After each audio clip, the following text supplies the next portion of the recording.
All right, we've covered now religion, money, and politics. Three things your grandmother cautioned against discussing at any civil dinner table, but we're going to discuss it here. Where do we go from here? Are people going to change the way they think about money, they spend money or earn money or invest money because of the financial crisis and a return to their values? Daisy, do you think people are going to think about how they spend money because they saw the excess that led us to this crisis? We are seeing a stronger push towards social responsibility in the Muslim community, partly because we have many challenges.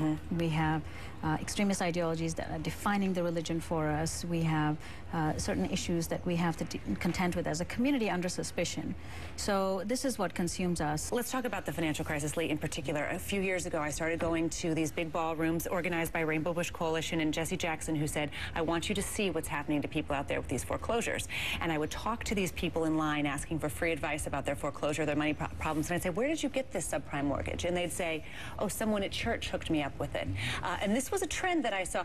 There have been some who've said Christianity has actually helped fuel the housing crisis by so many people getting involved in the home mortgage market. Have you seen that at all?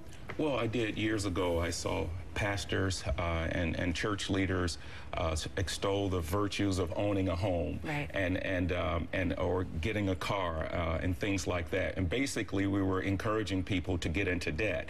Now, I thought it was a very honest mistake because people went out and got subprime mortgages. People who had bad credit, who never should have even qualified to be in a home or a certain priced home, actually ended up getting homes.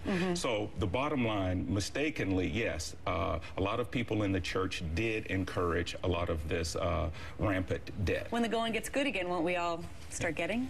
Well, I tell you, in the Catholic world, one thing that you can take to the bank, if I can use that term in this context, yes, one thing you can take to the bank that is going to change is that whatever Catholics decide to do with their money in this country, they're going to have less of it, because the reality is the face of the Catholic Church is changing. I mean, we are moving from being a predominantly white Anglo-Catholic church in this country to being an overwhelmingly Hispanic church. Where the giving is a little less, right? Where the giving is a little less and the income levels are less. Right. I mean, Hispanics are less likely to be college educated. They're less likely to make more than $100,000 a year, which means that we are becoming, once again, as the Catholic Church was in the 19th century, a predominantly blue-collar, ethnic immigrant church in this country, which is going to change the church's political priorities, and it's also going to change its financial resources. Well, I think that one of the positive things that's actually come out of the economic crisis is that people are encouraging collaboration, and people are encouraging sharing of resources. And not only are the institutions getting together, but the donors to those institutions are encouraging it by sitting institutions down at the table and saying, look, you two have these things that you share in common. You need to work better together. Yeah, this is very much happening in the Catholic world. I mean, interestingly, there's a group called the National Leadership Roundtable that advises the Catholic Church on how to use its finances. And they've done a study which found that if you add up all the Catholic parishes in America, their annual buying power is about $105 billion, which works out to 2 times that of Home Depot. And the idea is if they can just work together, they could achieve some economies of scale.